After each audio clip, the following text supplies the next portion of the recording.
बिस्मिल्लाहिर्रहमानिर्रहीम, अस्सलामुअलैकुम and a very good morning. साथ साथ आपको खुशामदीद कहेंगे एक्सप्रेसो के एक नए एपिसोड के साथ। मैं हूँ अरमला। डोंट टेल मी अरमला, जुम्मा मुबारक। नहीं अल्लाह ना करे।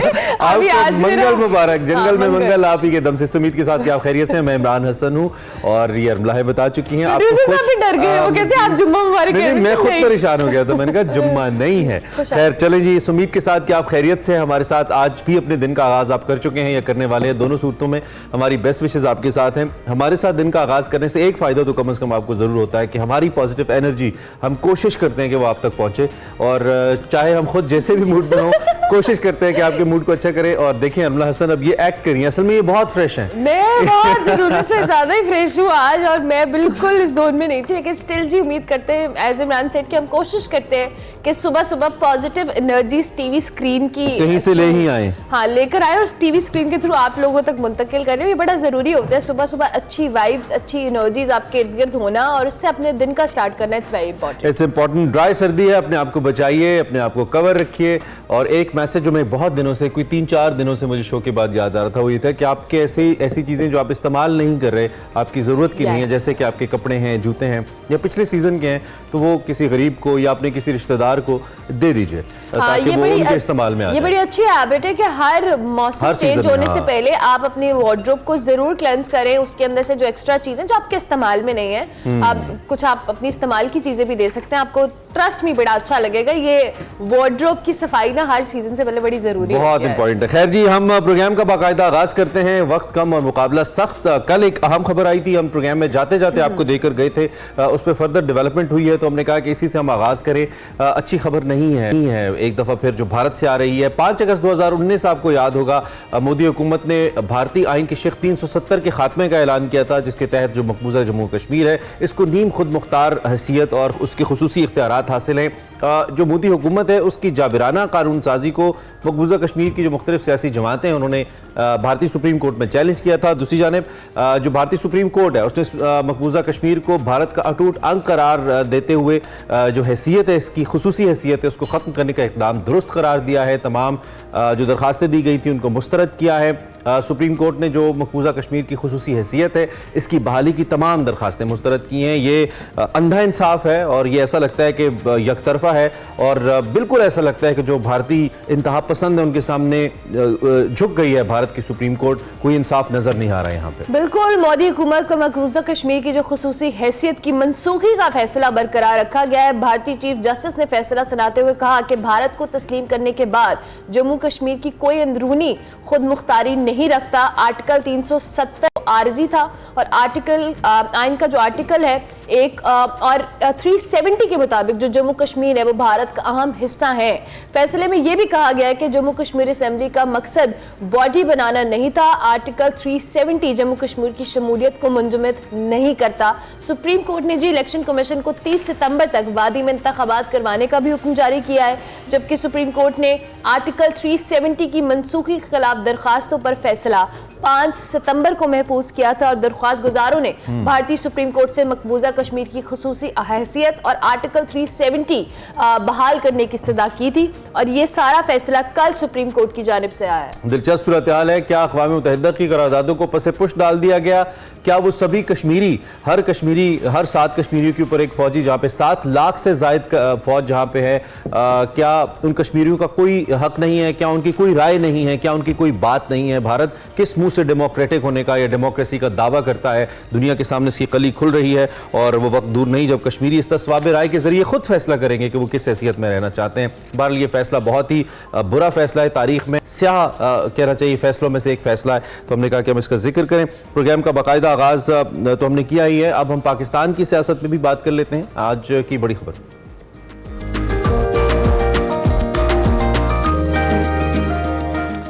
जी, आम इंतखाबात में 2 माह से भी कम वक्त रह गया है। सियासी जमातों की इंतखाबी सरगर्मियों में तेजी आने लगी है। नून लीग के न्यू लीग की बात की जाए, MQM की बात की जाए, बीएपी की बात ये की भी जाए, वैसे गलत नहीं था, नून लीग की एमके हो गई है। उसके साथ साथ जी पीटीआई मामलात आईपीपी से जो मामलात है वो तय पा गए और यूं इंतखाबी इत्तेहाद में नून लीग पहले नंबर पर है। जलसे जुलूसों की जो बात की जाए सियासत, उसमें पीपल्स पार्टी का कहा जाए कि फर्स्ट आ रही है, तो ऐसा बिल्कुल नहीं है। पीपल्स पार्टी वाकई फर्स्ट आ रही है। मुसलसल निशाना जो है उनका नून लीग है। कभी लीगी कायद नवाज शरीफ को चौथी बार वजीर आजम बनने के ताने दिए जा रहे हैं और कहा जा रहा है कि चौथी मरतबा नवाज शरीफ सिलेक्ट हो रहे हैं, मगर नवाज शरीफ साहब इंतखाबात के लिए अहल है या नहीं, इसका फैसला भी होना बाकी है। और इस हवाले से सुप्रीम कोर्ट में गुज़िश्ता रोज इंतहाई अहम इकदाम सामने आया, जिसमें सुप्रीम कोर्ट ने जो ताहयात नाअहली है उसके मामले पर अदालती फैसले और इलेक्शन एक्ट की तरमीम इंतजात पर नोटिस ले लिया है। बिल्कुल, जेयूआई के मीर बादशाह कैसरानी को जाली डिग्री केस में नाअहल करार दिए जाने का मामला था। इसमें सुप्रीम कोर्ट में समाअत हुई। इसी दौरान सुप्रीम कोर्ट ने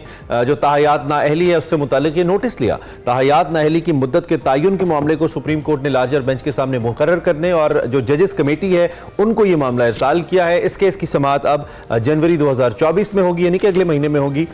इस पर हमने बात करनी है और इसके साथ साथ हम बात करेंगे जो सुप्रीम कोर्ट में आज होने वाली अहम समाअतें हैं, जिसमें साबिक वज़ीर आज़म जुल्फ़िकार अली भुट्टो साहब के कत्ल केस पर सदाती रेफरेंस एक दायर किया था पाकिस्तान पीपल्स पार्टी ने। 11 साल के बाद समाअत के लिए मुकर्रर हुआ है, जिसमें chief justice of Pakistan justice Qazi Faez Isa साहब की सरबराही में 9 रुकनी लार्जर बेंच है जो कि इसकी समाअत करेगा। और इससे पहले कोई गलबन 6 समाअतें इसकी हुई थी। साबिक सदर आसिफ अली जरदारी ने यह रेफरेंस सुप्रीम कोर्ट में दायर किया था और इसमें जुल्फ़िकार अली भुट्टो साहब से मुतालिक जो रेफरेंस है इस पर अब फैसला होना है कि क्या वो वाकई जुडिशल मर्डर था या उस फैसले की क्या हैसियत है। और अगर ये फैसला पीपल्स पार्टी भुट्टो साहब के हक में आता है, इसे जुडिशल मर्डर कहा जाता है, तो क्या इसकी कोई पॉलिटिकल माइलेज है पीपल्स पार्टी के लिए और ओवरऑल पॉलिटिकल सिचुएशन क्या है? आमिर इलियास राना साहब हमारे साथ मौजूद हैं, उनसे जरा हम बात कर लेते हैं। आमिर साहब, thank you very much and good morning. आप कैसे हैं? ठीक ठाक है, खैरियत से?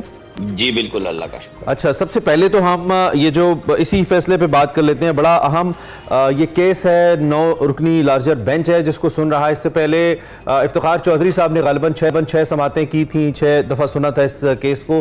पॉलिटिकल माइलेज का कितना चांस है अगर इन केस ये मामला वैसे सेटल होता है जैसे पीपल्स पार्टी आसिफ अली जरदारी चाहते हैं, जो अब खुद वज़ीर आज़म बनने की भी ख्वाहिश का इजहार कल कर चुके हैं, तो कितनी पॉलिटिकल माइलेज मिल सकती है इन केस इसका फैसला इनके हक में आता है? तो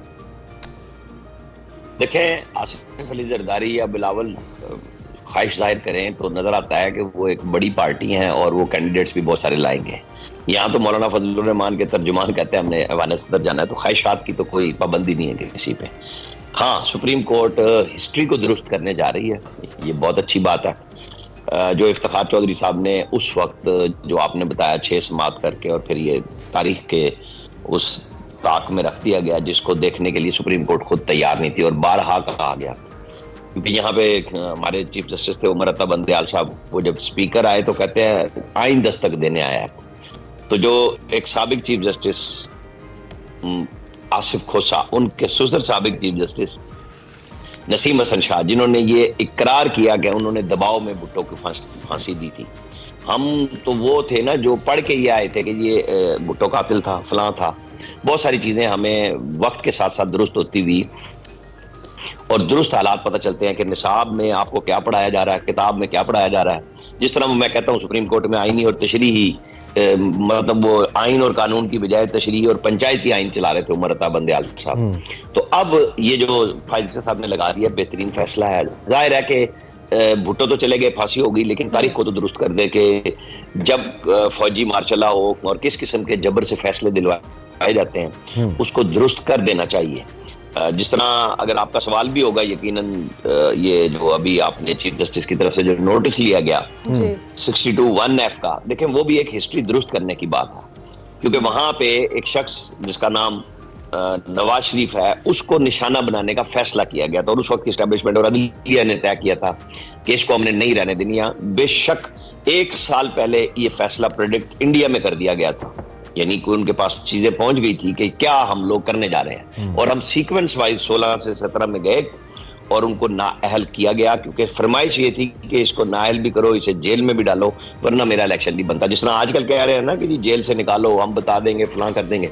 भाई आप ये ख्वाहिशात करके उन पे अमल दरामद करा के खुद नेक्स्ट स्टॉप अडियाला का गाना बना के वहां पहुंचे हैं। तो हालात पाकिस्तान के बिल्कुल दायरे में हैं, और जो हम बार बार कहते हैं उसी दायरे में हमें सफर करना है। हम आउट ऑफ द बॉक्स ना कश्मीर पे जाने के लिए तैयार हैं, ना हम किसी मामले पे कि हमें कुछ ठीक करने अपने मामलात। ठीक है। अच्छा आमिर साहब, अभी आपने पीपल्स पार्टी का जिक्र किया और कल आसिफ अली जरदारी साहब ने एक टीवी इंटरव्यू भी दिया। उन्होंने कहा जी कि आम इंतखाबात अगर 8-10 दिन आगे भी हो जाते हैं तो कोई खास फर्क नहीं पड़ता, इससे ज़्यादा आगे नहीं जाने चाहिए।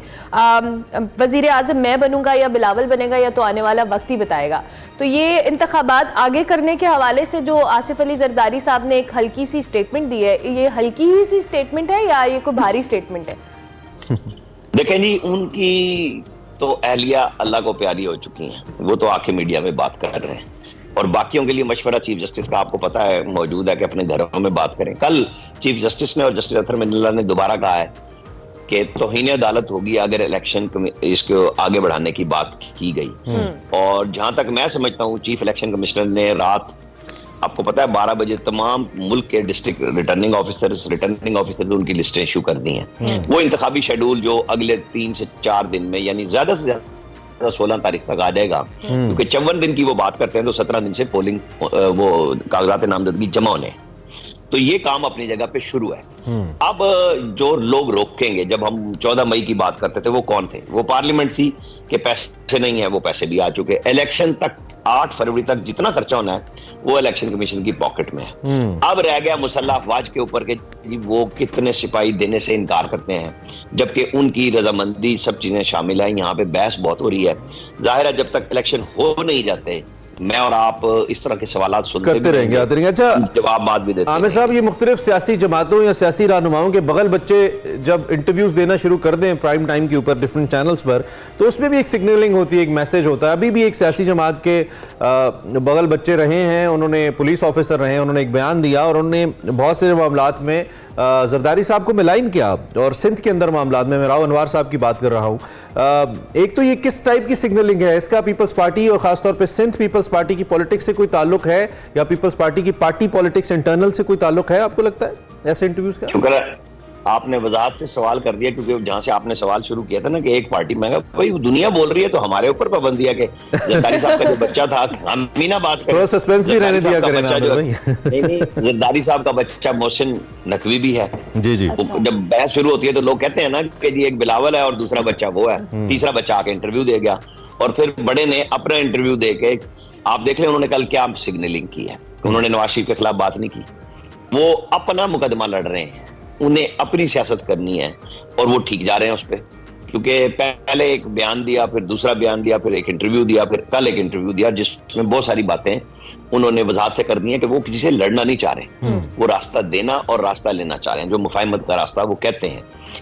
वो साहबजादे को बचाना भी चाहते हैं सियासत के लिए, कि कहीं वो इतने बयान दे दे के सियासी तौर पे बहुत पीछे ना चला जाए, क्योंकि कल को फिर पीएमएलएन के साथ बैठना है, जो मुझे नजर आ रहा है। मैं तो बार बार कह रहा हूं कि वो फिर यही बयानात जो पीएमएलएन फिलहाल खामोश है, जवाब नहीं दे रही, क्योंकि हमें और आपको तो फिर यही चलाना होगा जी। जरदारी साहब ये कह रहे थे, बिलावल ये कह रहे थे, पीएमएलएन ये कह रही थी, जैसे जावेद लतीफ ने कह दिया, जब जरदारी साहब सीरियस लेंगे तो हम भी जवाब दे देंगे बिलावल को।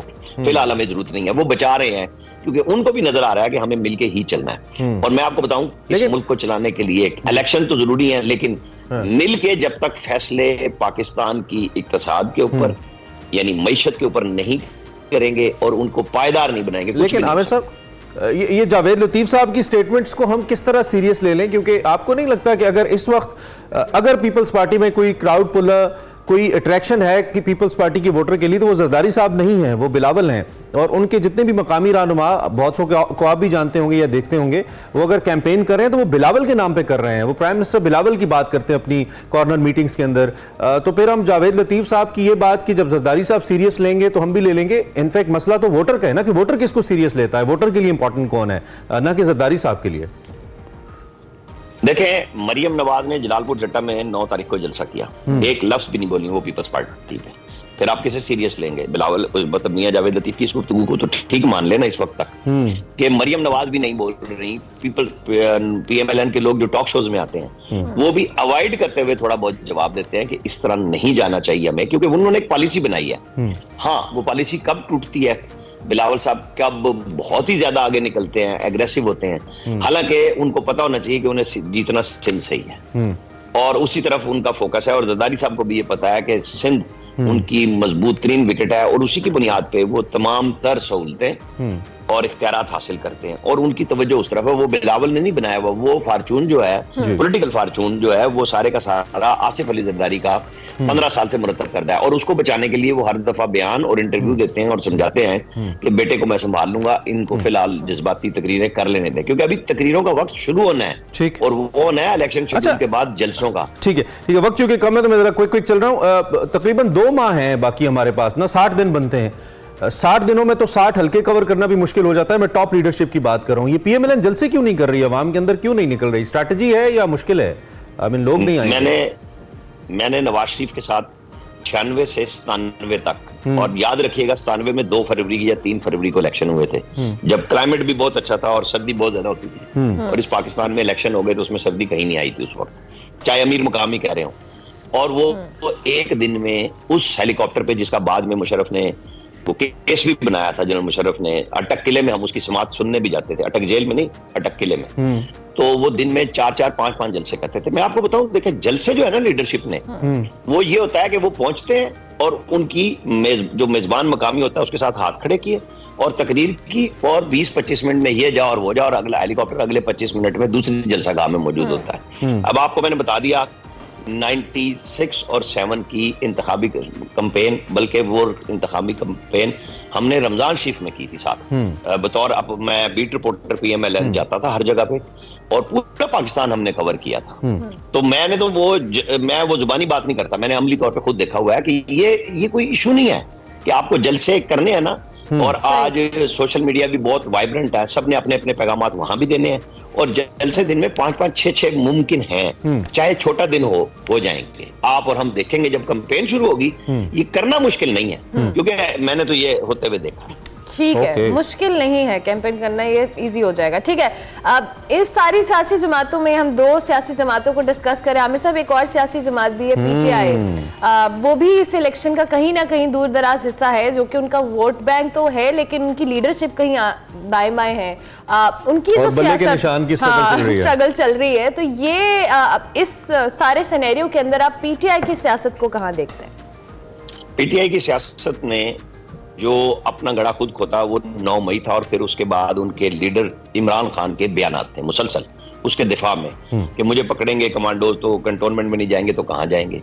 ये स्टेट का और उनका इशू है। सियासी जमात को बतौर सियासी जमात रहने के लिए अपना जवाब खुद भी देना होता है। ये सिर्फ जिम्मेदारी मीडिया की, मेरी और आपकी डिस्कस करने की नहीं है। एक पॉपुलर जमात है तो पॉपुलर, जैसे बैरिस्टर गौर का फैसला किया था तो उनको थोड़ा सा रास्ता दे देते। मीडिया को देख के खान साहब ने फिर मैसेजेस वही दिए कि छोड़ूंगा नहीं और बिल्कुल मैं तकड़ा हूं। ठीक है, फिर आप तकड़े और सियासतदान को होना भी चाहिए। फिर उस वक्त आप खवातीन और बच्चों का सहारा ना लेते जुमान पार्क में तो आपका ये तासुर भी ना बनता। अब मैं और आप मिल के जितनी मर्जी फूक भर दें, हवा भर दें उनके अंदर, उन्हें फेस तो करना है अपने केसेस को। उन्हें बचाना चाहिए था अपनी लीडरशिप को, अपने लोगों को जो सारे भाग गए। क्यों भाग गए भाई? अब आपकी लड़ाई तो स्टेट से है। मैं और आप आइन और कानून की बात करें, स्टेट पे कभी किसी सियासी पार्टी ने, पीपल्स पार्टी और नून लीग पे कितने बड़े, जो हमने स्टार्ट शुरू किया कि नवाज शरीफ पे किस तरह उनको नाअहल किया गया कि पाकिस्तान के कानून में भी नहीं थी सजा, वो दे दी गई नाअहली के लिए क्योंकि फैसला हो चुका था। तो क्या वो लड़ गए थे? उन्होंने अपने वर्करों को पाकिस्तान की फौज पे चढ़ा दिया था? नहीं। ये सबक है। आसिफ जरदारी जब पाकिस्तान खप्पे का नारा लगा देते हैं तो ये इमरान खान साहब ने सीखा नहीं। उन्होंने ये समझा कि बस ये सारी सोशल मीडिया वॉर है और मैं असल जंग लड़ने निकल पड़ा हूं, और उस जंग का अब उनको खासा खमियाजा भुगतना पड़ रहा है और भुगतेंगे भी। ठीक है आमिर साहब, जहां पे ज्यादा ओवर एस्टिमेट किया सोशल मीडिया को पीटीआई ने, वहीं पे मेरे ख्याल में थोड़ा अंडर एस्टिमेट बाकी जमातें भी कर रही हैं सोशल मीडिया को। इस पे बात होती रहेगी। आमिर अली आसराना साहब सीनियर तजियाकार हमारे साथ मौजूद थे। Thank you very much Aamir भाई। एक ब्रेक लेते हैं जी, ब्रेक के बाद आते हैं।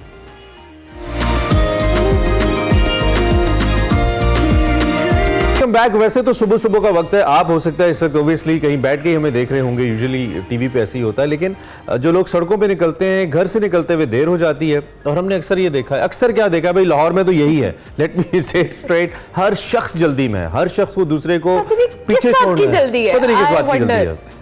और ये सड़क पे इतनी बात खुद उस शख्स को भी परेशान करती है जो जल्दी में है, और जो जल्दी में नहीं है बेचारा वो लोगों को देख रहा होता है कि कहाँ से आ रहे हैं, कहाँ से जा रहे हैं। तो हमने इसके ऊपर एक सेगमेंट तरतीब दी। आज हमारे जो मेज़बान है सिकंदर भट्ट साहब, ये तड़के तड़के के अंदर इसी बात पे बात कर रहे हैं कि ये लोगों को जल्दी किस बात की है और क्यों है। दिखाते हैं आपको सेगमेंट।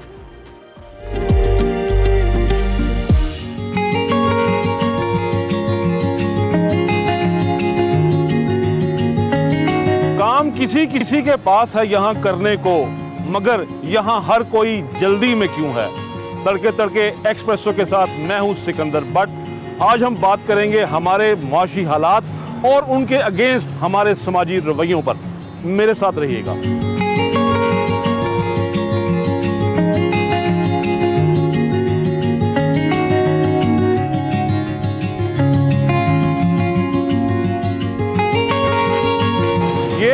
थोड़ा सा ऊपर से यू टर्न भी लेके आ सकते थे, लेकिन इन्होंने यहाँ से मोटरसाइकिल क्रॉस करवाई क्योंकि इनको भी जल्दी थी।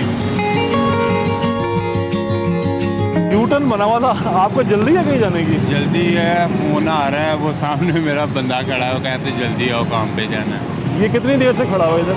1 घंटे से। और आपको कब बुलाया था इसने? मुझे अभी फ़ोन किया था, फ़ोन किया है, कहता है जल्दी आ जाओ, जल्दी जाना है। तो ऐसा नहीं हो सकता था कि आप इसका फ़ोन करने के बाद बर वक्त घर से निकला थे इसके बाद पहुंचने के लिए? मैं रात को भी लेट आया था ना, तो उसकी वजह से लेट हो गया था। जी, ये अजीब कंफ्यूज हमारी नेशन है, कभी रात को ये देर हो जाती है इनको और अब ये जल्दी में है। ठीक है जी, गुड लक। किधर को जा रहे हो, जल्दी क्यों है इतनी? जल्दी आ, इधर जा रहे हैं कैवली ग्राउंड। यार वो सामने यू टर्न था, उधर से वापस आ जाते हैं। यू टर्न लेने का मौका भी नहीं मिलता, इतना रश, इतनी पीछे जल्दबाजी होती है। तो ये क्या करने का जा रहे हो? ये किसी को ये रजाई बनवाई थी, अब ये लेके जा रहे हैं। तो इसको जल्दी जल्दी में क्यों लेके जा रहे हो? क्या रजाई जल्दी खराब में- हो रही है? नहीं, खराब तो नहीं होती, लेकिन ये है जो पीछे काम भी होते हैं, पीछे काम करने होते हैं। थोड़ा सा आगे जाके वो यू टर्न बना है, उधर से आ जाते यू हैं। टर्न लेके आएंगे तो पीछे देखो कितना रश, फंसे हुए हैं गाड़ियाँ। देर हो जाएगी हाँ आपको। जी। यार अगर आप वहाँ से आ जाते ना तो ज़्यादा बेहतर था। ये आपकी बाइक की चेसी टूट जाएगी, इंजन क्रैक हो जाएगा, इसका जैन वो टूट तो जाएगा। मालूम है। आपको नुकसान हो जाएगा इसका। वो तो ठीक है।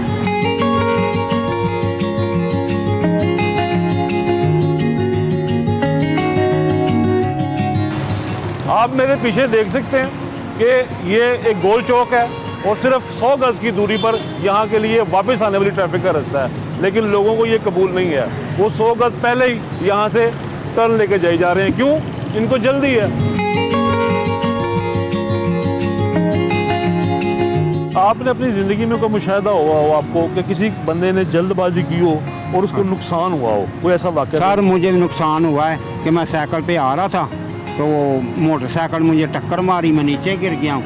ये मेरे चूकने पे चोट लग गई है। तो मैं 3 साल हो गए बैठा हुआ हूँ, ऑपरेशन नहीं करवा सकता, अकेला आदमी हूँ, ना कोई पैसा मेरे पास है। डॉक्टर के पास गया तो वो कह रहा 2.5 लाख रुपया दो, मैं कितों गरीब आदमी दवा।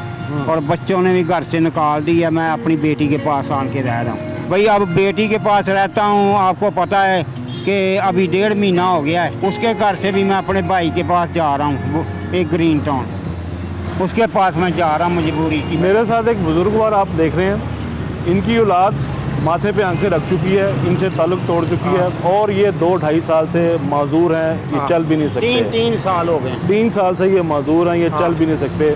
और इनकी माजूरी की ये वजह बताते हैं कि मैं जल्दी में था साइकिल पे, मुझे टक्कर लगी और मैं यूँ मफलूज हो गया।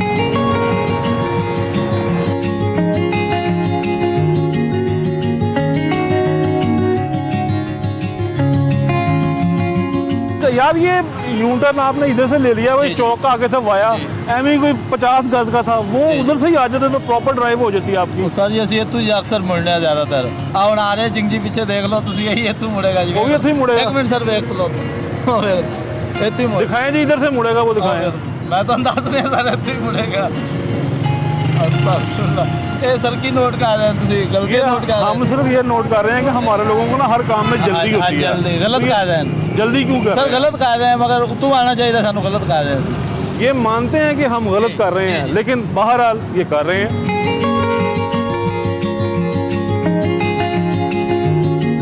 मैंने अभी देखा आप वहाँ से आए हैं तो आपने ये जहाँ पर कट फुटपाथ तोड़ के आपने कट ले लिया, हालांकि थोड़ा सा आगे कट था, तो क्या जल्दी है आपको?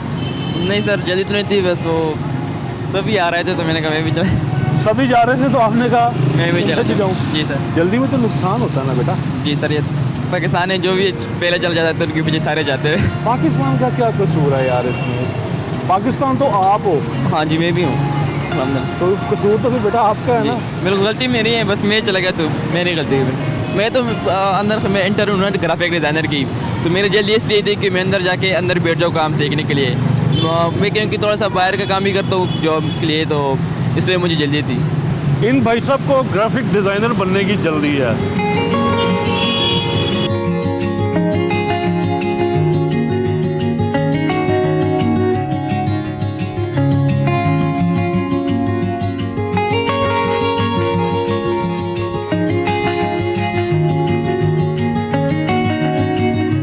गुत्थम गुत्था हो रहे हैं, क्यों? इनको जल्दी है। बेटा तुझे तो जल्दी नहीं है? मुझे बड़े होने की जल्दी है। किसी को बूढ़ा होने का खौफ है और किसी को जल्दी बड़ा होने की जल्दी है।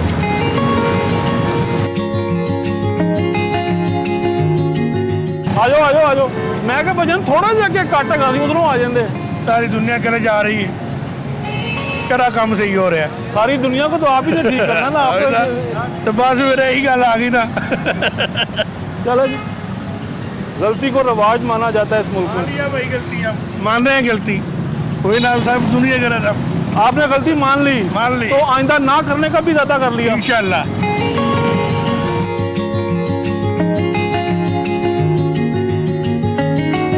उस्ताद जी, हम लोग जल्दी क्यों करते हैं हर काम में? इसलिए कि हमें पैसे कमाने की जल्दी होती है भाईजान। आजकल के हालात जो जिस तरह से चल रहे हैं ये आप लोगों को भी पता है। उन्होंने ये बोला कि 28 तारीख को ये चिंची हमने बंद करवा देनी है। अगर ये बंद करवा देंगे तो हमें कोई कारोबार भी तो देंगे ना। इनका मानना है कि हुकूमत को चिंची बंद करवाने की जल्दी है, इसलिए इनको काम ढूंढने की जल्दी है। सलाम सर। हाँ जी, वालेकुम सलाम। मैं कहा सर जी उधरों आ जाते, तुम वन वे आ रहे हो अजकल आ रहे हैं, अभी काम कर रहे हैं अपना। अच्छा काम कर रहे हो, रूटीन तो और हाँ जी इतनी बात होंगे ਇਹਨੂੰ ਅਸੀਂ ਪੁੱਛਿਆ ਹੈ ਕਿ ਭਈ ਤੁਸੀਂ ਵਨ ਵੇ ਆ ਰਹੇ ਲੋਕਾਂ ਨਾਲ ਜੋ ਕੋਈ ਨਹੀਂ ਹੈਗਾ ਨੇ, ਉੱਥੇ ਸਾਰਜੈਂਟ ਵੀ ਖੜੇ ਨੇ, ਖਲੋਤੇ ਰਹਿਣ ਕੋਈ ਨਹੀਂ ਪੁੱਛਦਾ।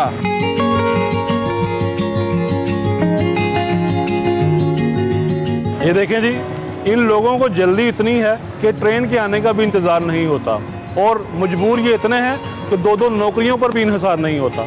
ये था आज का तड़के तड़के। मुझे दीजिए इजाज़त, अल्लाह हाफिज़। Welcome back to Expresso. Break के बाद वापस आ गए। अब बात करेंगे कुछ सेहत के हवाले से, और सेहतमंद जिंदगी गुजारने के लिए हम हमेशा बैलेंस डाइट यानी मतवाजन ग़िज़ा लेने के हवाले से बात करते हैं कि बहुत इंपॉर्टेंट है। और जब भी मतवाजन ग़िज़ा या सेहत बख्श ग़िज़ा का जिक्र आता है तो दूध, दही और डेयरी प्रोडक्ट सबसे पहले हमारे दिमाग में आते हैं। दूध की बात कीजिए, हर बच्चे की पहली ग़िज़ा होती है, और ना सिर्फ आपकी हड्डियों को मजबूत करता है, आपका इम्यून सिस्टम बेहतर करता है, बल्कि बहुत सारे फ़वाइद हैं। मगर इसके बरक्स, जहाँ दूध बहुत से लोगों के लिए फ़ायदेमंद है, वहाँ कुछ लोग ऐसे भी होते हैं जिनके लिए दूध हो, दही हो, बहुत से मसाइल का बाइस बनता है, जिसमें आप स्टमक का इशू कह सकते हैं, गैस्ट्रिक इश्यूज कह सकते हैं, पेट का ख़राब होना है, जिसमें एक बेचैनी होती है, कुछ लोगोों को हाथों पैरों में जलन शुरू हो जाती है। ऐसे बहुत सारे लोग हैं जो दूध में मौजूद लैक्टोज है उसको डाइजेस्ट नहीं कर पाते, और माहिरीन के मुताबिक दुनिया की तकरीबन 65% आबादी जो लैक्टोज इंटॉलरेंस का शिकार है। लाखों पाकिस्तानी दूध और दूध से बनी अशिया में खास किस्म का जो शुगर है उसको डाइजेस्ट नहीं कर पाते, जिससे इस बीमारी को हम लैक्टोज इंटॉलरेंस कहते हैं। इसकी वजह क्या है? जो लोग इस आर्जे का कह लें या इस प्रॉब्लम का शिकार होते हैं, उनके लिए ऑल्टरनेट क्या हो सकता है जो उनको दूध या दही या डेयरी प्रोडक्ट्स वाली चीज़ों का फ़ायदा दे सके। इसी पे बात करेंगे। हमारे साथ डॉक्टर आयशा सिद्दीका मौजूद है, हमारे ग़िज़ाइयत, इनको हम खुशामदीद कहते हैं। Thank you very much doctor Ayesha, कैसी हैं आप?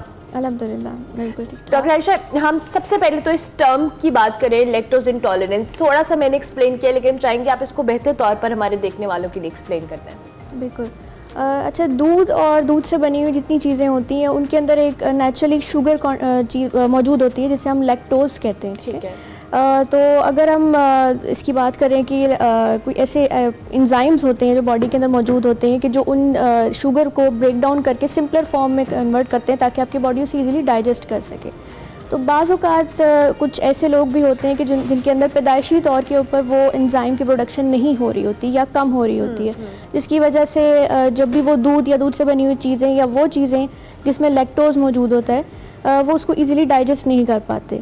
तो इसी की बुनियाद पर उनको लैक्टोज इंटॉलरेंस हो सकती है। और इसके अलावा दूसरी वजह ये भी होती है कि बाज़ औक़ात आप कोई ऐसी मेडिकेशंस ले रहे हैं उसकी वजह से भी आपकी बॉडी के अंदर लैक्टोज की प्रोडक्शन जो है वो कम हो सकती है।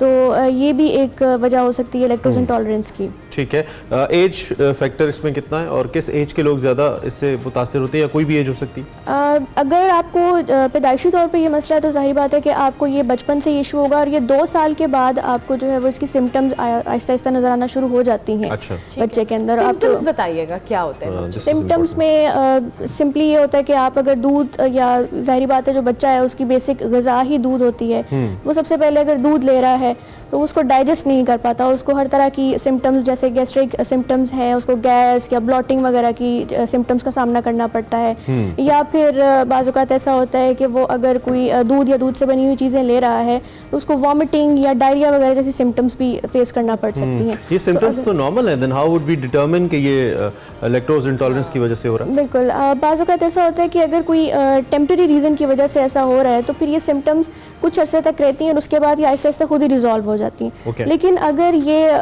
रिपीट हो रही हैं और आप देख रहे हैं कि कॉन्स्टेंटली हमेशा से जब भी आप इसको दूध देते हैं या इस तरह की कुछ चीज़ें देते हैं तो वो उसको डाइजेस्ट कर ही नहीं पा रहा, तो फिर इस चीज़ को इग्नोर नहीं करना चाहिए। इसका फौरी तौर पर जो है वो आपको डॉक्टर के पास चेकअप करवाना चाहिए और जो है वो इस चीज़ का डायग्नोसिस करवाना चाहिए कि क्या ये वाकई बच्चा जो है वो लैक्टोज इंटॉलरेंट है या नहीं है। और अगर है तो फिर कभी भी उसको जो ज़बरदस्ती दूध या इस तरह की चीज़ें जो हैं वो कभी भी नहीं देनी चाहिए क्योंकि ये उसके लिए नुकसान का बायस बनती हैं। सही। अच्छा, अब ऑब्वियसली हम दूध की बात करते हैं, एक बड़ी प्राइमरी सी या बेसिक नीड है बच्चे की। छोटा बच्चा ज़्यादा कुछ खाता नहीं है, उसको आपने दूध ही देना है या कोई ऐसी डेयरी की चीज़ दे देते हैं।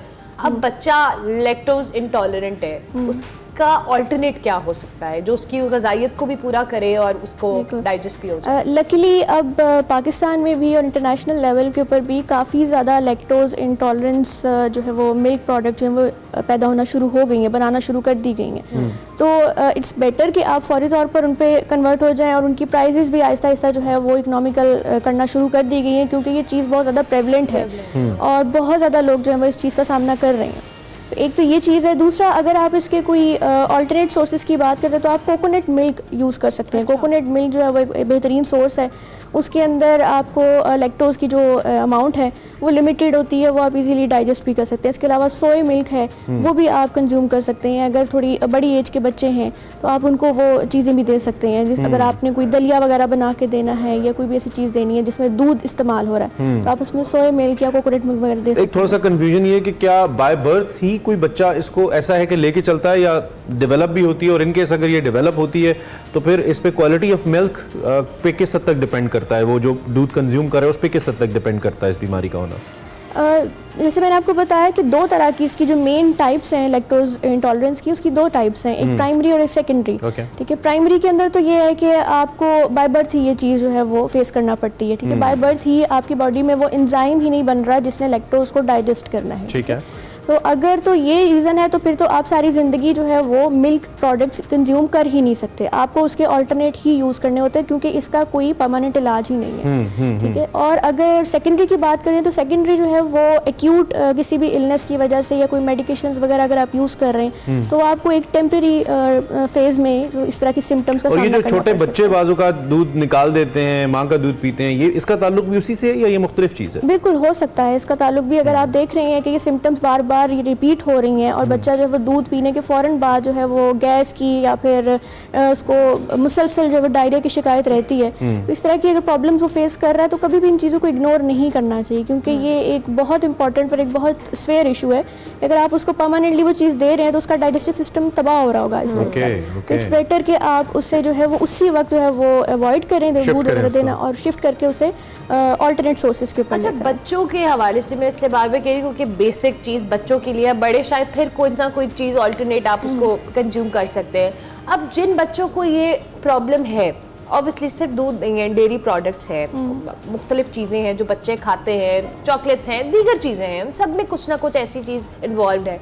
पेरेंट्स के लिए ये तो बहुत डिफिकल्ट हो जाएगा कि किस चीज़ को वो फिल्टर करे बच्चे की डाइट में से और किस चीज़ को उनका डाइट का हिस्सा होना चाहिए। अच्छा, उसके अंदर ये है कि आप जब प्रोडक्ट्स बाय करते हैं अपनी मार्केट्स में, या प्रोडक्ट्स लेते हैं, तो उसके इंग्रेडिएंट्स में ही जो है वो क्लियरली मेंशन्ड होता है कि ये चीज़ जो है इसके अंदर लैक्टोज मौजूद है या इसकी कितनी परसेंटेज मौजूद है।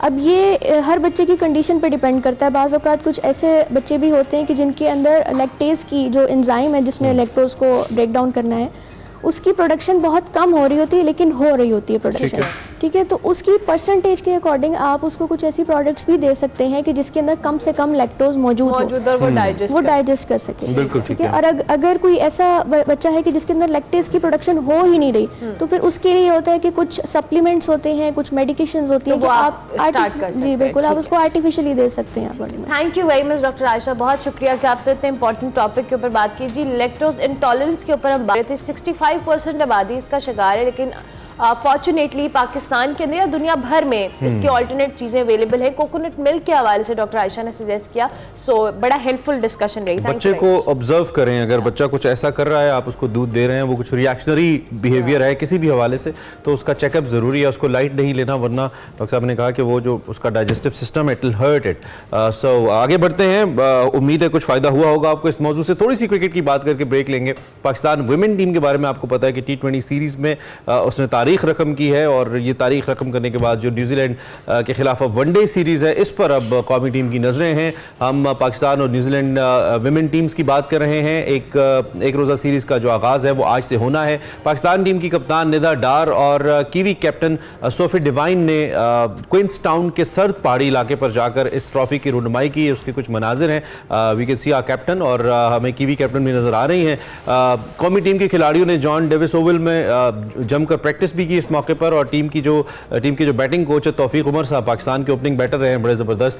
ग्रीन शर्ट्स मौसम से हम आहंग हो चुकी हैं, उनका ये कहना है। और उन्होंने ये भी कहा है कि उम्मीद है कि इन वनडे मैचेस के अंदर भी हमारी जो परफॉर्मर्स हैं, हमारी जो प्लेयर्स हैं, बहुत अच्छा परफॉर्म करेंगी। जो बहरहाल ये बड़े दिलचस्प मनाजिर हैं, and somehow we could relate with the sceneries हैं, थोड़ा पाकिस्तान टाइप फील आ रही थी। एग्जैक्टली, इमरान हमें ऑफर भी बता रहे थे कि ये कुछ ऐसे इलाकों की विजुअल्स हैं जो पाकिस्तान के अंदर भी हैं, तो कुछ ना कुछ सिमिलैरिटी नजर आ रही थी। लेकिन it's a very nice sight to see, because यहाँ पे जिस तरह से ट्रॉफी की रोनुमाई की गई है और दोनों टीम की कैप्टन्स वहाँ पे मौजूद थी, इस तरह की एक्टिविटीज बड़ा अच्छा इम्पैक्ट डालती हैं। क्लाइमेट चेंज के चैलेंजेस को लेकर ऐसी जगह पे जाके ऐसी कोई एक्टिविटी करना, आई थिंक एक अच्छा मैसेज भी है to keep the environment and atmosphere clean. हमारी बेस्ट विशेस दोनों टीम्स के साथ हैं, बट मेनली पाकिस्तान के साथ हैं कि हम बहुत अच्छी सीरीज खेलें और जीत कर वापस आए। चलिए जी, ब्रेक लेते हैं, ब्रेक के बाद वापस आते हैं। आप देखते रहिए एक्सप्रेसो।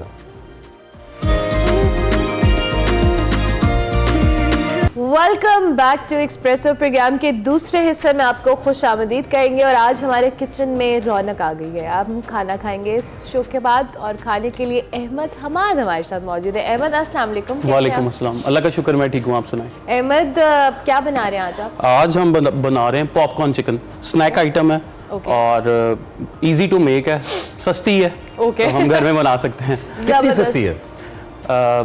आपको पता है हाफ एंड हाफ का फ़र्क होता है। हमारा जो मोटो होता है वो यही होता है कि सस्ती से सस्ती चीज़, और जो भी आइटम चल रही है मार्केट के अंदर, उसको हम जो है रिवील कर दें। So why is it called popcorn chicken? क्योंकि जो इसकी जो क्रस्ट है वो ऊपर से क्रंची होगी, अंदर से soft and juicy tender chicken होगा, ऊपर से जो इसकी क्रस्ट होगी पॉपकॉर्न की तरह क्रंची होगी। अच्छा, तो इसका जो यूजुअल फ्राइड चिकन होता है विद क्रस्ट, उसमें और इसमें क्या फर्क होगा? रेसिपी में कोई फर्क है? रेसिपी में फर्क है, और इसकी जो क्रस्ट है वो थोड़ी सी जो है थोड़ी सी हार्ड होती है। उसका ट्रीटमेंट फर्क होता है? एग्जैक्टली, ट्रीटमेंट उसका फर्क होता है, ताकि जो उसकी जो क्रस्ट है वो हमें सेम टेक्सचर दे पॉपकॉर्न वाला। ओह नाइस, चिकन पॉपकॉर्न खाएंगे आज हम, और हम रेसिपी भी पूछ लेते हैं, वी हैव टाइम। जरा क्विकली बता दीजिए, अच्छा इंग्रेडिएंट्स बता दीजिए ताकि इसके लिए हमें जो है वो पेरी पेरी सीजनिंग चाहिए होती है। उसकी भी रेसिपी जो है वो मैं रिवील करूंगा। ये मेरे पास जो है गार्लिक पाउडर है, ठीक है, 1 टीस्पून। ये मेरे पास ऑनियन पाउडर है 1 टीस्पून। ये paprika 1 teaspoon and 1 teaspoon of black pepper. Alright. 1 teaspoon of mango powder जिसे आमचूर पाउडर कहा जाता है, और ऑरिगानो। ठीक है, ये पेरी पेरी सीजनिंग की जो है वो रेसिपी है। और इसके साथ 1 teaspoon of chicken powder, chicken powder नहीं डालना चाहते तो सॉल्ट डाल लें आप। So all these powders are easily available in the market. Exactly और ये हमारी जो है वो पेरी पेरी सीजनिंग बन जाएगी जो कि मार्केट से काफ़ी एक्सपेंसिव मिलती है।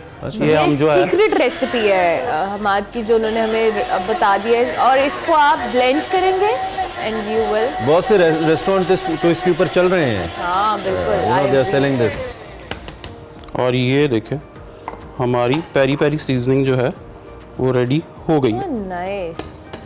जिसको हम इसके अंदर मैरिनेशन में भी यूज़ करेंगे और ऊपर टॉस भी करेंगे ताकि इसकी जो फ्लेवरिंग है वो एक अच्छे तरीके से आ जाए। अगर आप नहीं बना सकते तो अपने टाइप से मैरिनेशन यूज़ कर सकते हैं और इसके ऊपर जो भी आपकी सीजनिंग आप डालना चाहे पॉपकॉर्न के ऊपर, चिकन के ऊपर, तो वो डाल सकते हैं। अहमद, आप अपना काम को जारी रखें, हम आपके पास दोबारा आते हैं और आज हम चिकन पॉपकॉर्न्स खाएंगे। यस, इंटरेस्टिंग स्नैक है, देखते हैं कैसा बनता है, आपको टेस्ट करके बताएंगे। और अब सेगमेंट आपको दिखाते हैं माइंड मैटर्स। वकार मलिक साहब आज आपको जरा यूट्यूब के हवाले से बता रहे हैं कौन से ऐसे यूट्यूब या किस टाइप के यूट्यूब चैनल्स हैं जो आपकी जिंदगी बदल सकते हैं, with that digital and social media का इम्पैक्ट क्या है, इसी पे बात हो रही है। देखते हैं आज का माइंड मैटर्स।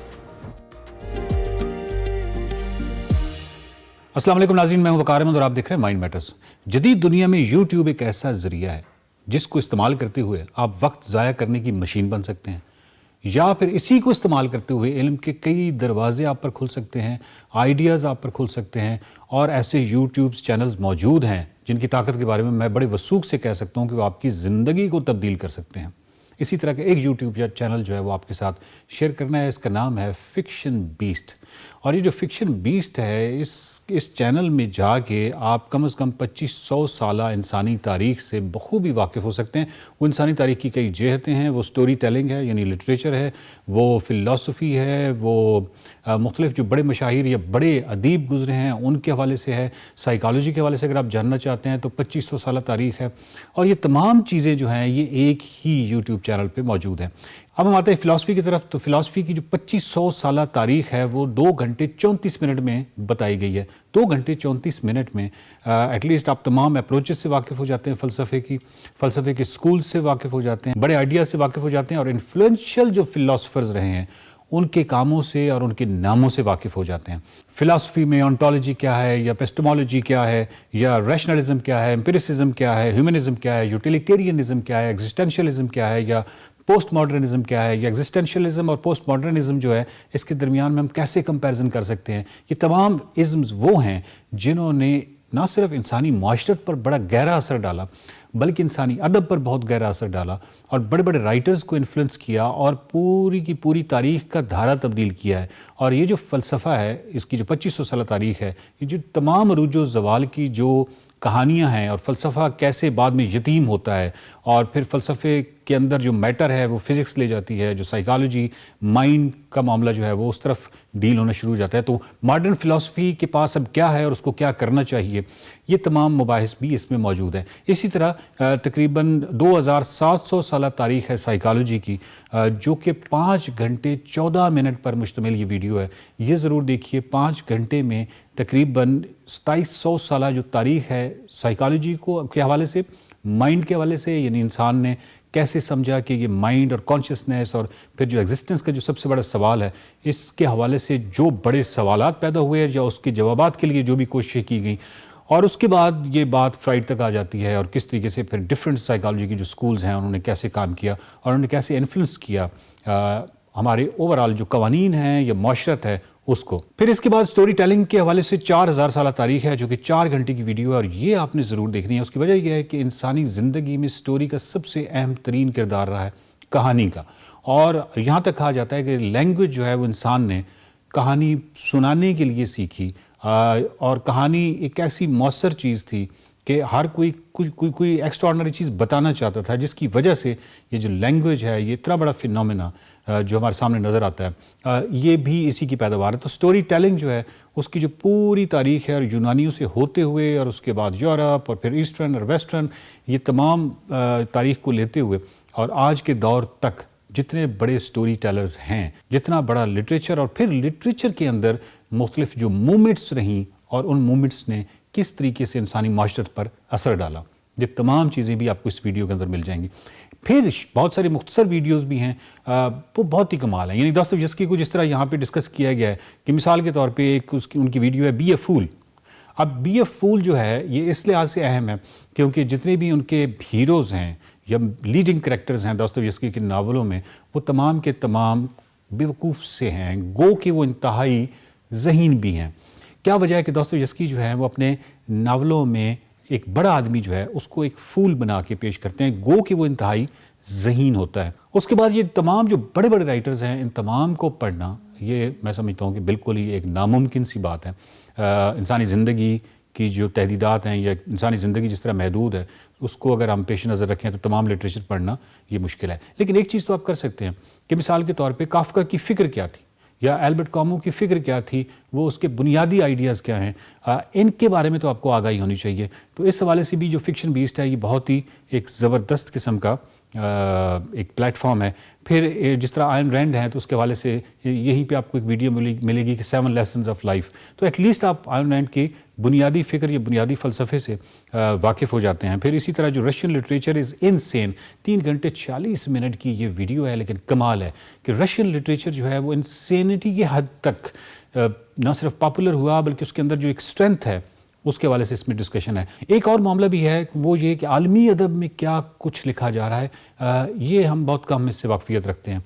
हम मोस्टली जो अंग्रेज़ी अदब है, वेस्टर्न लिटरेचर है या फिर रशियन लिटरेचर है, उससे हमें कुछ आगाही होती है, लेकिन ओवरऑल पूरी दुनिया में बहुत बहुत कमाल अदब लिखा जा रहा है। मसलन ब्राज़ील के टॉप 10 नावल्स कौन से हैं, या जापान के टॉप 10 नावल्स कौन से हैं, या मैक्सिको के टॉप 10 नावल्स कौन से हैं, या टॉप 10 राइटर्स कौन से हैं, ये तमाम चीज़ें भी आपको फिक्शन बीस्ट में मालूम होती हैं। फिक्शन बीस्ट जो ये यूट्यूब चैनल है, इसको ज़रूर खुद भी देखिए, बच्चों को भी दिखाइए, आइडियाज़ से वाकफियत हासिल कीजिए। यूट्यूब एक ऐसा ज़रिया है जिसको इस्तेमाल करते हुए आप वक्त ज़ाया करने की एक मशीन बन सकते हैं और इसी को इस्तेमाल करते हुए इल्म के दरवाजे अपने ऊपर खोल सकते हैं। चॉइस आपकी है। देखते रहिए माइंड मैटर्स। Welcome back. अब बात करेंगे पाकिस्तान की इंटरनेशनल टेस्ट टीम के हवाले से। कैंगरूज के देश में शाहीनों का बड़ा इम्तहान शुरू होने को है और ये इम्तहान शुरू होने में बाकी हैं सिर्फ 2 दिन। पाकिस्तान और ऑस्ट्रेलिया पर्थ के मैदान में होंगे आमने सामने। 14 दिसंबर को होगा पहला मुकाबला। पाकिस्तान टीम को बड़े इम्तहान से पहले ही एक आजमाइश का सामना है। हमने कल भी इसका जिक्र किया था। पाकिस्तान के मिस्ट्री स्पिनर अबरार इंजरी के बायस पहले टेस्ट से बाहर हो गए हैं। पीसीबी के मुताबिक अबरार मुकम्मल तौर पर टेस्ट सीरीज से बाहर नहीं हुए, ताहम इस सीरीज का पहला मैच नहीं खेल पाएंगे। उनके मुतबादिल के तौर पर स्पिनर साजिद खान टीम में शामिल होंगे। दूसरी जानिब पाकिस्तान क्रिकेट टीम के डायरेक्टर मोहम्मद हफीज साहब की एक प्रेस कॉन्फ्रेंस बड़ी टॉक ऑफ द टाउन है, जिसमें उन्होंने जो कैमरा में मैच खेला गया था 4 रोज़ा, उसमें इंतजामात के हवाले से हैरानगी और मायूसी का जिक्र किया। उन्होंने कहा जी जो कैमरा की पिच थी ये इंतहाई स्लो थी, हमें अब तक यहाँ सबसे स्लो पिच यही मिली है। हम इस तरह के इंतजामात की तवक्को नहीं कर रहे थे। उन्होंने कहा कि हो सकता है ये इनकी हिकमत अमली हो, हम तैयार हैं हर किस्म की सूरत हाल के लिए। टीम डायरेक्टर कहते हैं कि अगर यहाँ ऑस्ट्रेलिया को हराने के लिए आए हैं तो यकीन है कि हमारी टीम बहुत अच्छी है। ये एक टैलेंटेड टीम है, तमाम खिलाड़ी ऑस्ट्रेलिया में परफॉर्म करने के लिए बेताब हैं और अबरार के अलावा उन्होंने कहा कि तमाम खिलाड़ी मुकम्मल तौर पर फिट भी हैं। बिल्कुल। दूसरी जानिब पाकिस्तानी शायकीन के लिए पर्थ स्टेडियम में कौमी टीम के ड्रेसिंग रूम के गिर्द जो मखसूस एक स्टैंड है वो बनाए गए हैं, जिन्हें पाकिस्तान बेकरार दिया गया है। उनकी टिकट्स रियायती नरखों पर दस्तियाब होंगी। इस जोन को अल्कोहल फ्री रखा गया है, जबकि शायकीन के लिए हलाल फूड भी दस्तियाब होगा। ये इंतजाम है कुछ उस स्टेडियम के इर्द गिर्द। तो इस पर हम बात कर लेते हैं जी। Doctor of cricket Mirza Iqbal Baig हमारे साथ मौजूद है। मिर्जा साहब, thank you very much, good morning, कैसे हैं आप? बहुत बहुत शुक्रिया अरमला आपके तारुफ का, और इमरान आपको भी सुबह बखैर। अगर मैं डॉक्टर होऊंगा भी नहीं तो आप नीम हकीम खतरे जान वाला हिसाब है ना क्रिकेट में। तो आप क्रिकेट में आपसे आप मेरे ख्याल से सर्जन है, आप डॉक्टर से भी आगे की चीज़ और जैसे नीम हकीम क्रिकेट बोर्ड में बैठे हुए मेरे साहब, उनसे बेहतर डॉक्टर है आप, ट्रस्ट मी। बड़ा शौक किया आपने। मिर्जा साहब, ये जो अभी हम बात कर रहे हैं इस मैच के हवाले से और मोहम्मद हफीज के हम स्टेटमेंट को भी डिस्कस कर रहे थे, एक बड़ा ऑब्वियसली चैलेंजिंग है और हम बार बार इस ऑस्ट्रेलिया के साथ अपनी सीरीज को डिस्कस कर रहे हैं कि पाकिस्तान अभी तक ऑस्ट्रेलिया से कई सालों में नहीं जीता है। सो ये बड़ा डिफिकल्ट और चैलेंजिंग सीरीज होने वाली है पाकिस्तानी टीम के लिए। बिल्कुल अरमला, आपने सही कहा। दरअसल पाकिस्तानी क्रिकेट टीम में पहले भी आपके प्रोग्राम्स में कई मरतबा बता चुका हूं कि गुज़िश्ता 28 बरस से कोई टेस्ट मैच नहीं जीती है। आखिरी मरतबा 1995 में सिडनी टेस्ट हम जीते थे 74 रन से, और उस टेस्ट मैच में लेग स्पिनर मुश्ताक अहमद ने पहली इनिंग में 5, दूसरी इनिंग में 4 विकेटें हासिल की थी। और उसके अलावा जब 1964 से पाकिस्तानी टीम दौरा कर रही है, फिर एक फेज ऐसा आया 1977 से लेकर 1981 तक, यानी कि 4 साल के अरसे में हम 3 टेस्ट मैचेस ऑस्ट्रेलिया में जीते।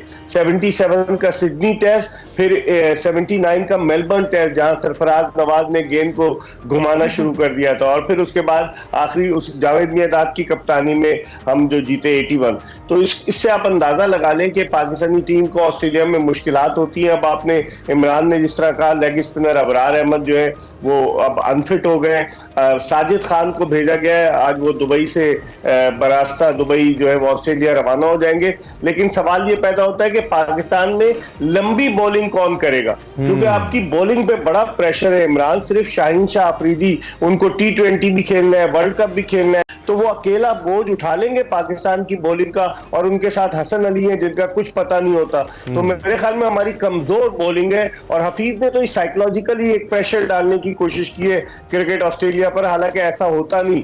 उनको चाहिए था रिटर्न में कंप्लेंट करते अगर कोई ऐसी कंप्लेंट करनी थी, लेकिन प्रेस कॉन्फ्रेंस में मीडिया से बात करते हुए उन्होंने इस तरह का तासुर देने की कोशिश की है कि हमारे साथ ज्यादती हुई है। और आप नोट करें इमरान के जब भी पाकिस्तानी क्रिकेट टीम ऑस्ट्रेलिया का दौरा करती है, हमारे टेस्ट मैचेस पर्थ से शुरू होते हैं या ब्रिस्बेन से शुरू होते हैं जो तेज दिखते हैं। हमारे टेस्ट मैचेस जिस तरह भारत के एडिलेड से क्यों नहीं शुरू होते, सिडनी से क्यों नहीं शुरू होते, मेलबर्न से क्यों नहीं शुरू होते। तो ये भी क्रिकेट बोर्ड के आला हुक्काम को देखना होगा। यहाँ पे भी जो है वो हम कहीं ना कहीं बाइसनेस का शिकार हो जाते हैं। वैसे ऑस्ट्रेलियंस तो मशहूर हैं इसके लिए। मजमूई तौर पर ये जो साजिद खान है, ये कितनी अच्छी रिप्लेसमेंट है अबरार की, और इस इंजरी के बाद क्या हम फिर ये समझें कि टीम सिलेक्शन में कहीं कोई गलती हो गई हमसे, हमने बैकअप एक मेन बॉलर का बैकअप हमारे पास नहीं था, that we need to call someone else from the home. तो इस हवाले से क्या कहेंगे आप?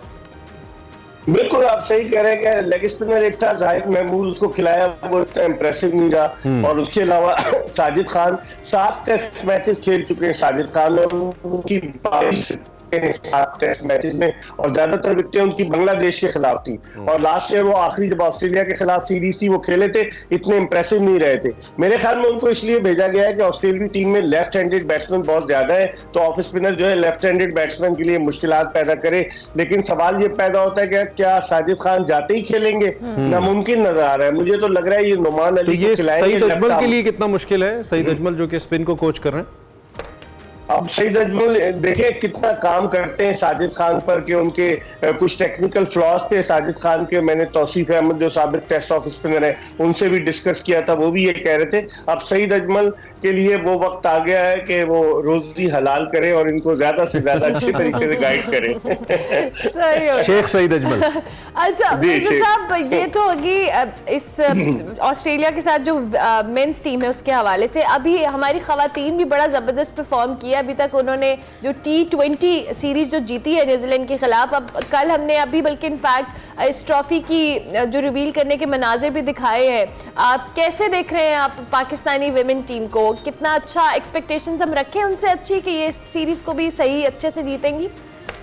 मतलब देखिए अचीवमेंट तो है पाकिस्तान की विमेन टीम की, न्यूजीलैंड के खिलाफ T20 सीरीज और न्यूजीलैंड में जीतना it is a big achievement. लेकिन आज पाकिस्तानी क्रिकेट टीम की जो कप्तान है निदा डार, उनके चेहरे पर गेंद लग गई थी और वो बाहर चली गई हैं।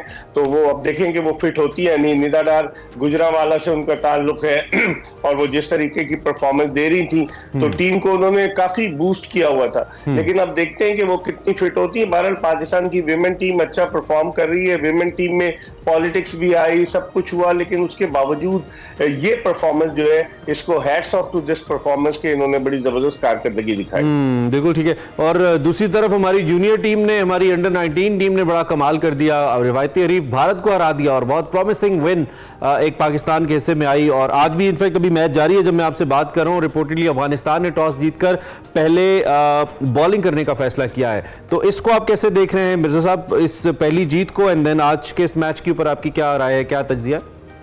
देखिए इमरान, अगर लाख रमीज राजा से हम इख्तिलाफ करें, लेकिन इसमें से कुछ लड़के ऐसे हैं जो रमीज राजा के दौर में ही आए, या अजलान ओवैस जिसने सेंचुरी स्कोर की इंडिया के खिलाफ, बड़ी जबरदस्त बैटिंग की, बड़ा टैलेंटेड प्लेयर है, और भी कई एक दो फास्ट बॉलर्स आए, तो डेफिनेटली पाकिस्तान के हमेशा से माजी में पाकिस्तान की जूनियर टीम से सीनियर टीम में लड़के आते थे, चाहे वो अब्दुल रज़ाक हो, मोइन खान हो, शाहिद आफरीदी हो, there were so many cricketers, you name them, वो सारे आते थे। बाद में आना बंद हो गए।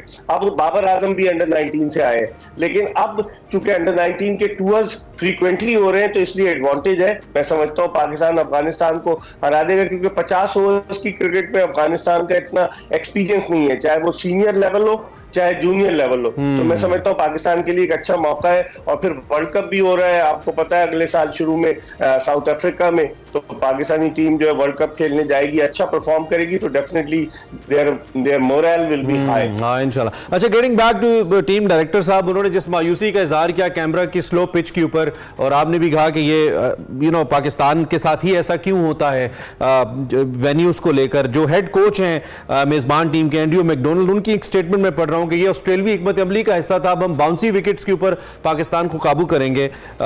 ये स्ट्रेटजी कैसी है? मुझे कहीं ना कहीं मेरे साथ फील होता है कि जो स्पिरिट ऑफ क्रिकेट है वो हर्ट हो गई है बहुत ज्यादा। टीम्स बहुत सेल्फिश होकर खेलने लगी हैं। गेम ऑफ जेंटलमैन को चाहे हम भारत के अंदर वर्ल्ड कप में देखें, चाहे हम बांग्लादेश की टीम की तरफ से वो एंजेलो मैथ्यूज वाला फैसला देखें, अभी ये विकेट्स का मामला देखें। इनफैक्ट इंडिया भी विकेट्स के साथ प्ले करता रहा, आपको पता है वर्ल्ड कप के अंदर उन्होंने उसको आईसीसी की बजाय अपना इवेंट बनाया हुआ था। तो कहीं ना कहीं गेम ऑफ क्रिकेट बड़ी बुरी तरह हर्ट हो रही है। आपको क्या लगता है? देखिए, मार्च 1877 में पहला टेस्ट मैच खेला गया, 146 बरस हो चुके हैं, और अब आप अंदाजा लगाएं with the passage of time इतनी कमर्शलाइज होगी क्रिकेट की टीमें जीतने के लिए कोई ना कोई गिमिक्स करती रहती हैं। और ऑस्ट्रेलिया, क्योंकि उन्हें पता है ऑस्ट्रेलिया वो कैनबरा की विकेट स्लो ही होती है, कोई इतनी फास्ट विकेट नहीं होती, यहाँ पर उनको असल इम्तिहान होगा। तो आपने बिल्कुल सही निशानदेही की, टीमें जीतने के लिए हर तरह के हरबे इस्तेमाल करती हैं, और इस तरह का हरबा ऑस्ट्रेलिया ने भी इस्तेमाल किया, और इंडिया तो एक्सपोज हो गया। आपने देखा कि किस तरीके से एक ESPN क्रिकेट इन्फो पे स्टोरी आई कि जिसमें उन्होंने कहा कि 8 पिचेस थी कि जिन पर तहफ्फुज़ात का इज़हार किया गया। तो इससे जाहिर होता है। और फिर आईसीसी ने मैच रेफरी भी रखा हुआ है। पहले एक जमाना था कि मैच रेफरी नहीं होता था, रात को पिच पर जो है रोल कर दिया जाता था, कोई ना कोई चक्कर कर दिया जाता था। जो मेजबान टीम थी ना वो एडवांटेज लेती थी, क्योंकि खिलाड़ी तो अपने होटल के कमरों में सो रहे होते थे, तो रात को पिच को रोल कर दिया जाता था। लेकिन अब चले पिच पे कवर्स वगैरह, match referee will have a look at that pitch. लेकिन ये होना चाहिए कोई आईसीसी रूल बनाए कि किस तरीके का क्रिकेट हो, ताकि ये जेंटलमैन गेम, इमरान जिस तरह आपने कहा, जेंटलमैन गेम रहे, वरना तो इसमें फिर बदमाशी आ गई तो मुश्किल हो गई। और वही हो रहा है। अच्छा, यूजुअली तो हम जब भी कोई ऐसा कोई बैकलैश आता है, कोई ऐसा कोई इंसिडेंट होता है, कोई चीज होती है, तो हम कहते हैं जी अपना हाउस इन ऑर्डर करना चाहिए।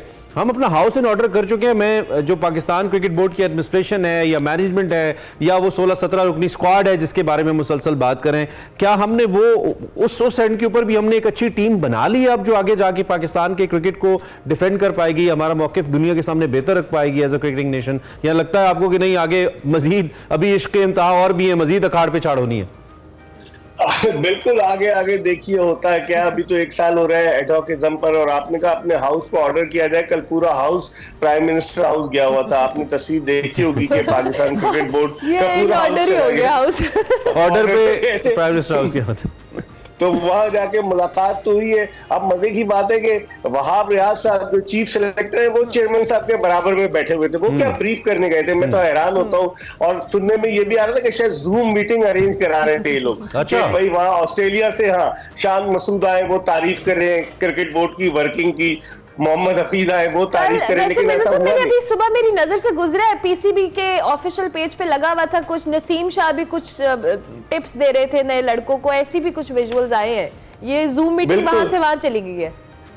हाँ, तो वहां बहुत सारे, अब तो देखें ना, अब सर्वाइवल की जंग है, क्योंकि प्राइम मिनिस्टर साहब कहते हैं कि आप इलेक्शन कराएं, और अब एक तो अरबों रुपए का जो है वो बिकने वाला है, राइट्स, टीवी राइट्स बिकने वाले हैं अरबों रुपए के। और पीएसएल जो है सुना 18 या 19 फरवरी से शुरू हो रही है, और 4 या 5 फरवरी को इस क्रिकेट बोर्ड का मैंडेट खत्म हो रहा है इलेक्शन कराने उससे पहले। तो बहुत सारे गिमिक्स हैं, बहुत सारी चीजें हैं जिन पे बात कल वजीर आजम ने की होगी। अब देखते हैं आइंदा आने वाले दिनों में क्रिकेट बोर्ड का क्विकली पीएसएल ड्राफ्ट भी है 13 दिसंबर को, इनफैक्ट कल, क्या कहेंगे, क्या लग रहा है?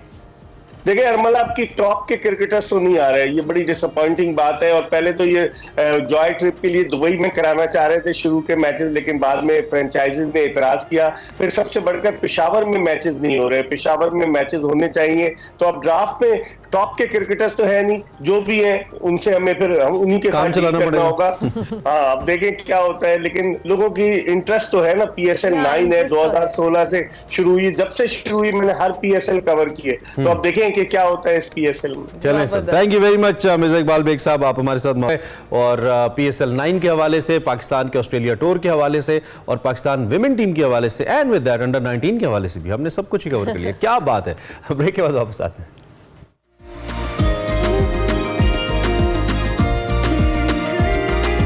Welcome back to Expresso. मौसीकी का तड़का डेली लग रहा है और मुझे लगता है कि इसका कुछ ना कुछ तो आपकी सुप पे असर होता ही होगा, कुछ ना कुछ तो मस्बत हो ही जाती होगी। आज हमारे साथ जो फनकार मौजूद हैं जी, ये नए फनकार नहीं हैं। शमून फिदा साहब हमारे साथ मौजूद हैं। गुलाम अली साहब के शागिर्द हैं, मशहूर ज़माना गज़ल गायक द लेजेंडरी गुलाम अली खान साहब। इनके बारे में अगर शमून फिदा साहब के बारे में आपको बताएं तो 14 साल की उम्र में इन्होंने ऑल पाकिस्तान म्यूज़िक कॉन्फ्रेंस में गोल्ड मेडल हासिल किया। मौसीकी की बाकायदा पहले तरबियत ली, अब सिखाते भी हैं, इनके शागिर्द भी हैं, अपने एल्बम्स भी रिलीज़ कर चुके हैं। बुनियादी तौर पे गज़ल गाते हैं और उसके साथ साथ दीगर जो असनाफ हैं उसमें भी अबूर रखते हैं। तो हमने कहा अल्लाह सुब ज़रा आपका आगाज़ किया जाए ऐसी मौसीकी के साथ। शमून साहब, वेलकम टू एक्सप्रेसो। आप कैसे हैं? ठीक ठाक? बहुत शुक्रिया, ग्रेट टू हैव यू। कैसा चल रहा है सफ़र जी मौसीकी का, कुछ बताएं? जी, खुदा का बहुत शुक्र है, बहुत अच्छा चल रहा है। अच्छा, जबरदस्त। आप गुलाम अली साहब के शागिर्द हैं और आगे अब आप बाकायदा तौर पर सिखाते भी हैं। जी, एक्सपीरियंस कैसा है? जी, मैं सीख भी रहा हूँ, क्योंकि ये काम ऐसा है कि इंसान आखिरी टाइम तक भी सीखता रहता है। म्यूज़िक एक ऐसा सब्जेक्ट है, ये कभी कंप्लीट नहीं हो सकता। तो मैं सीख भी रहा हूँ अपने उस्ताद मोहतरम जनाब गुलाम अली खान साहब जी से बाकायदा तौर पे, और आगे इस काम को मैं स्टूडेंट्स को भी बता रहा हूँ। इसके अलावा मैं लाहौर स्कूल ऑफ इकनॉमिक्स में, LSE यूनिवर्सिटी में 13-14 साल से मैं म्यूजिक की क्लासेस भी दे रहा हूँ। कैसा तजर्बा है? बच्चे सुरीले हैं? ठीक है जी, या आजकल बहुत अच्छी और गजल की तरफ रुझान है बच्चों का, या क्लासिकल या सेमी क्लासिकल की थोड़ा कम है। अच्छा, बस इसमें लगे हैं कि सुना भी रहे हैं और सिखा भी रहे हैं ताकि इसका शौक ज्यादा पैदा हो। बिल्कुल ठीक है। तो बहुत सारे देखने वालों के लिए आपका चेहरा आवाज़ नई भी होगी, बहुत सारे पुराने भी होंगे। मैं चाहता हूँ जिनके लिए नई है ज़रा उनको कुछ आप सुनाइए, आगाज़ करें। ज़रूर ज़रूर जी। कमाल शायरी मोहसिन नकवी साहब की, कमाल कॉम्पोजिशन गुलाम अली खान साहब की, और आपने बहुत खूबसूरती से गाया। गुलाम अली खान साहब ही क्यों, उनको ही क्यों गाता है? क्योंकि पूरी दुनिया में जब मैंने म्यूज़िक का मुझे शौक़ पड़ा, बेसिकली तो मेरे घर से मेरे दादाजी का शौक़ था। अच्छा। मेरे वालिद साहब भी गाते थे, बहुत अच्छा आवाज़ कलाम था। फिर मेरे चाचा जी परवेज़ फिदा साहब, अच्छा, जो कि उस्ताद फिदा हुसैन साहब के शागिर्द, मैंने बचपन से अपने चाचा जी के पास बैठा। अच्छा। तो वो भी उस्ताद जी गुलाम अली साहब को बहुत अच्छा गाते थे, तो बचपन से ही शौक़ पड़ा। तो मेरा बचपन से ये शौक़ था कि मैं अपने उस्ताद जी को ही गाऊं, वो ही स्टाइल को अपनाऊं। ठीक है। तो जो नए आप चूँकि काफ़ी अरसे से सिखा रहे हैं बच्चों को, उनके लिए क्या कोई टिप आप उनको देना चाहें जो लोग सीखना चाहते हैं या आना चाहते हैं फील्ड के अंदर? कहूँगा कि ख़ास तौर पे जो गज़ल गाना चाहते हैं। जी, सबसे पहले अच्छे उस्ताद का इंतखाब बहुत ज़रूरी है, क्योंकि अच्छा उस्ताद ही आपको एक अच्छा रास्ता बता सकता है। और सीखें, मेहनत करें, सीख क्या है? हाँ, सीख। टाइम हमारा तकरीबन खत्म हो गया। मैं चाहता हूँ जाते जाते एक और कुछ भी आप कलाम कोई हमें सुनाना चाहें। एक उस्ताद जी की एक बड़ी सेगमेंट से हम इजाज़त चाहेंगे, लेकिन खान साहब जाते जाते शमून फिदा साहब। एक्सप्रेसो किचन सेगमेंट में आपको वेलकम करते हैं। हमारे साथ अहमद मौजूद हैं। और क्या बना रहे थे? Popcorn, chicken. अच्छा, चिकन पॉपकॉर्न। अहमद आपकी बात करें, कैसे हैं आप? कहाँ पहुंचे अहमद जी? देखिए, हमारा जो चिकन है वो फ्राई हो चुका है। ओके, ठीक है, मैं आपको सर्व करके दिखाऊंगा, लेकिन उससे पहले थोड़ी सी मैं आपको डिटेल बता दूं जरूर, इसका काम करना किस तरीके से। ठीक है। ये देखिए, ये चिकन है, सिंपल मैदा है। ओके, मैदे में हमने कुछ नहीं ऐड किया, सिर्फ ब्लैक पेपर और सॉल्ट, बस खत्म। ठीक है। जो इसकी कोटिंग होती है, क्रस्ट होती है, वो किस तरीके से लेकर आनी है। लोग समझते हैं कॉर्नफ्लेक्स डालने हैं, रस डालने हैं या ऑल दैट, ये इस तरीके, और यही है जो इसको आप नगेट्स वगैरह से मुख्तलिफ करेगा। एग्जैक्टली। ठीक है। ये देखें, ये हमने मैदा लिया, उसके बाद स्टेनर पे डाल के हमने इसको वाटर में ऐड करना है। ठीक है, नाइस।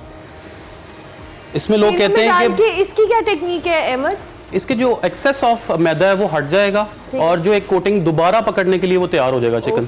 ठीक है, सेकंड कोटिंग के लिए। वैसे this is a very good technique. Normally हम लोग एक दफा उसको मैरिनेट करके अंदर और डिप करते हैं, that we are good to go, but ये अच्छी टेक्निक। मैदा आपके पास ज्यादा होना चाहिए, खुला होना चाहिए, जिसमें आपका जितना भी चिकन है वो मूव कर सके। तो ये देखें, ये कोटिंग इसके ऊपर आ गई है। फ्राइड चिकन के लिए हम डायरेक्ट डाल देते हैं, इसके लिए हम वेट करेंगे ताकि ऊपर जो क्रस्ट है वो थोड़ी सी और हार्ड हो जाए। ठीक हो गया, ठीक है। इसको वेट करेंगे, इसको साइड पे कर करके ऐसे रखते जाएंगे। कितना वेट करेंगे? तकरीबन 5 से 10 मिनट हम इसको साइड पे रखेंगे ताकि इसकी जो कोटिंग है वो हार्ड हो जाए। ठीक है, अब नेक्स्ट प्रोसीजर की तरफ आ जाते हैं, जिसमें हमारा चिकन जो है वो फ्राई हो रहा है और इसको हम निकालेंगे। As you can. खुश शक्ल लग रहे हैं ये पॉपकॉर्न ना, बहुत ऐसे पॉपकॉर्न मिलने चाहिए। और ये जो अभी आप मतलब फ्राई करके निकाल रहे हैं, ये आपने 10 मिनट्स वेट करने के बाद एग्जैक्टली मैरिनेशन इनकी करने के बाद। अच्छा अहमद, हम इनको एयर फ्राई भी कर सकते हैं? एग्जैक्टली, एयर फ्रायर भी कर सकते हैं और हल्का सा बटर लगा के बेक भी कर सकते हैं। जिनके पास एयर फ्रायर नहीं है वो बेक भी कर सकते हैं। बेक भी हो सकता है। ये नाइस। गुरबा और उमरा दोनों के लिए गुरबा और उमरा।